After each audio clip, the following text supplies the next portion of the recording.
मऊ लुसलुशीत मस्त गरमागरम कांदे पोहे आज कसे बनवायचे हे आपण बघत आहोत। आई मला कांदे पोहे शिकव ना, माझ्याकडनं नीट होत नाही। का तुला जमत नाही अजून? कडक होतात। बर लगेच करते बघ। मुलगी अजून शिकत आहे म्हणजे स्वयंपाक करायचा हळूहळू ती शिकत आहे, त्याकरता ही मला फरमाईश आहे आज। नमस्कार, दीपाज किचन मध्ये तुम्हा सर्वांचे स्वागत। खूप जणांच्या कंप्लेंट्स असतात की पोहे हे नीट राहत नाही, ते कडक होतात, अगदी 2 तासांनी परत ते गरम करताना कडक होऊन जातात किंवा मायक्रोवेव्ह मध्ये जरी ठेवले तरी चिवट होतात।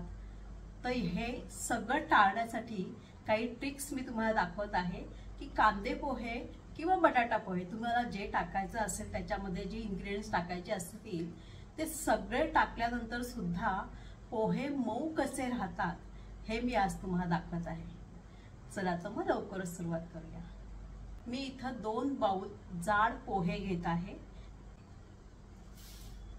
चाळून घ्यायचे आहे व्यवस्थित की त्याच्यामध्ये कुठलेही बारीक खडे जरी असतील तरी ते निघून जातात। आणि चाळून झाल्यानंतर ते स्वच्छ धुवून घ्यायचे आहे आणि त्यानंतर त्याच्यावर 1 ते 2 कप असे पाणी घालून ते खाली तसेच ठेवायचे आहे। ते पाणी म्हणजे खालच्या ट्रेमध्ये पाणी तसंच राहू द्यायचं आहे आणि ते पोहे असे भिजायला व्यवस्थित ठेवायचे आहेत आणि एक 5 ते 10 मिनिटांनी ते परत आपल्याला मिक्स करून घ्यायचे आहे।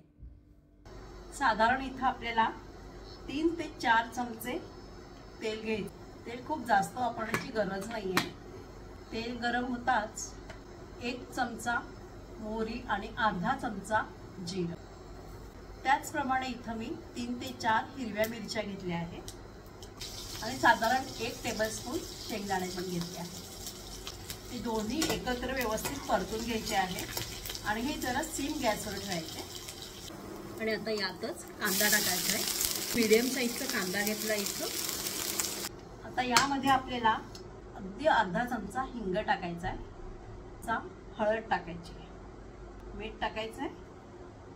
पोहे बघू शकताय तुम्ही अगदी लुसलुशीत छान झाले आहे। इथं छान भिजले पण गेले आहे आणि मऊ पण राहिले। जर हे तुम्हाला आणखीन कोरडेच वाटत असतील तर यामध्ये 1 ते 2 चमचे फोडणी पाणी टाकायचं आहे। आपल्याला ओलसरपणा राहावा याकरता टाकायचं आहे आणि हे आता आपल्याला फोडणीत टाकायचे